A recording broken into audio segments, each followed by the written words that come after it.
There I am. Here he is. Bob. Now, Bob has been a Toastmaster like forever. It's absolutely wonderful. I've got a great list of things that he has done, and it's just amazing.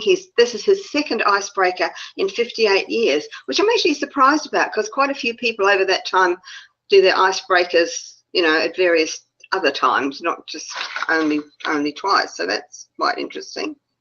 He was in every leadership possible that he can possibly be, and he was the international president in 1976, and he got his first DTM in 1975, which is a long time ago. Now, I won't read everything that you've done, Bob, but I think you're absolutely amazing, and I would love to hear you give your icebreaker, which will be evaluated by, here we go, by speech one. Oh, another new person who has stepped up to the plate today, Godalys, but I will introduce her later. I will let you give your speech now. Thank you very much. Godalys, would you like to come forward so we can see that you're listening to Bob's speech? Yes, I will. Thank you. Because it's always better to give a speech when you've got a couple of people listening to you rather than just doing it to the screen. Thank you, Bob. Oh, thank you, Graham, for coming forward too. The stage is yours, Bob. Thank you very much. Okay. Thank you, Madam Toastmaster and my fellow Toastmasters. We're going to take a trip today covering 70 years of my life in 6 minutes. That's not a fabricated story. If you'll walk with me, maybe you can keep track of how many times I point out a year that will collect that. That's up to 30 years, excuse me. As a young man in Ogden, Utah, where I grew up, I cleaned my grandfather's horse stables. But I did grow up and go to school.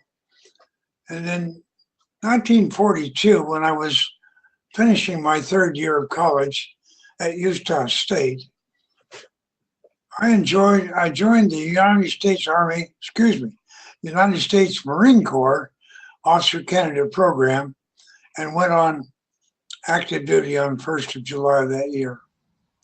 Now, through the courtesy of the warlords in Japan, I spent World War II in the Pacific. My last combat was on Iwo Jima. But in 1946, I was out as a civilian, and I went to the University of California in Berkeley to finish my undergraduate degree as a landscape architect in city planning. I moved to Washington, D.C. in 1952 and took a job with the U.S. Army Corps of Engineers as the Director of Logistics. Now, we had 65 field offices on water resources and construction management, and my staff and I had to ensure that the logistics support for those missions were there. So I traveled. 50% of my time I was on the road. I was in every state in the United States, in Europe, in Great Britain, in Italy, Saudi Arabia, Israel, Philippines, South Africa. Those are just a few places I made stops. Well, along that way, I had a wife, a very pleasant wife. We raised 2 children, 1 boy and 1 girl. Both of them have families, and they've given me great grandchildren, 3 boys and 1 girl, all under the age of 5. My greatest interest right now is my granddaughter. She's a Toastmaster, works with the Bank of America in Charlotte, North Carolina, and received her DTM 3 weeks ago. Very proud of her. Well, we wanted to thank you. I appreciate that clock. It's good to have somebody in the family follow. Now, I started in Toastmasters in 1958. actually in October. And I've served on the board of directors and been in almost every function there is. But the interesting thing is, I worked my way down. I worked my way down from club president to international president in 1976. Well, during my scattering time around the world, I attended over 2,000 club meetings and therefore had a good feel for what we do. A couple of things I think are important. First one is I led the battle to get the bylaws changed to allow women to join Toastmasters. We had them for a number of years, but they were not legitimate, and we had them hidden under men's names and initials and things of this sort. I was able to get that done in 1973. That might be a basis for a story later on. I participated in setting up a reserve fund for the organization when I found we were not able to pay our world headquarters staff. Now we're a multi-million-dollar operation. Changed the organization chart. For a long time, the organization chart showed us with the president on top and the club at the bottom. I thought that was the wrong message. It took me a number of years to get the change made, but finally did, and we ended up with a service chart that has now been modified a number of times, but it shows, in effect, the club on top and the international president on the bottom in a support role, which I think is the right message. Well, I'm still involved in advisory work with the board and with the world headquarters. And so I'm not out of that part of the organization, but I've been lost out of the Toastmaster club operation for over 3 years. How fortunate I think I've been. Survived 2 wars, was able to raise a good family, but I spent 58 years helping people achieve Dr. Smedley's dream.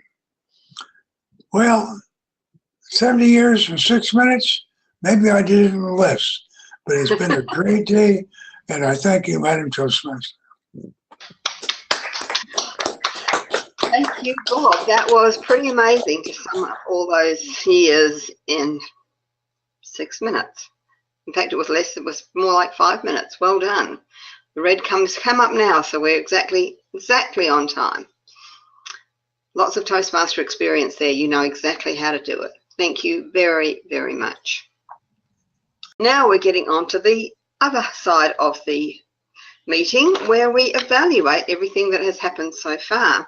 And our first evaluator, Godalys, is somebody it's her first time at the Firebirds. She's been a Toastmaster for 21 years, and she's the Program Quality Director for District 81, and this is her first online meeting. So welcome, Godalys. We are really enjoying having you here. Thank you. Would you like to evaluate? Thank you very much, Toastmaster. Thank you. Fellow Toastmasters, Madam Toastmasters, especially you, Toastmaster Bob. It was really a privilege to listen to your journey of 70 years, especially learning all that you have done for this great organization. I find that you have a gift to make personal experience into a story. In my experience, people tend to get more engaged in a speech or a story. Then you add a story to your speech, and you use your voice, your choice of words, and your time very well to achieve maximum impact with your speech.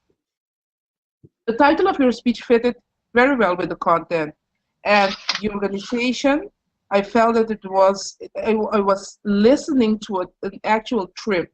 I could actually visualize the different parts of your story while you were telling us about it. I got to know you very well as you managed to incorporate several details of your life in 6 minutes without making your story too long. One suggestion for improvement that I can give you is when you started your speech, you thanked the Toastmaster of the meeting and then you started with, "We are going to take a trip today." But when you uttered these words, I felt that you lowered your vocal pitch.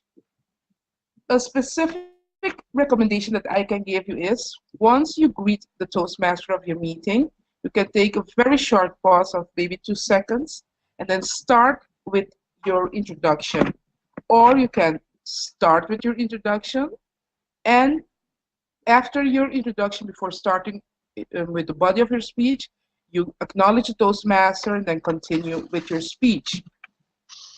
In conclusion, I have to say that you have a gift for telling stories, and your ability to speak and create vivid images, I really admire, especially images about stages in your life. I'm also very grateful for all you have done for this wonderful organization. I hope to get the chance very soon to listen to you speak again. Madam Toastmaster. Thank you very much. You've got a wonderful video presence and your screen is fantastic. So join us again, please. I will. I certainly will.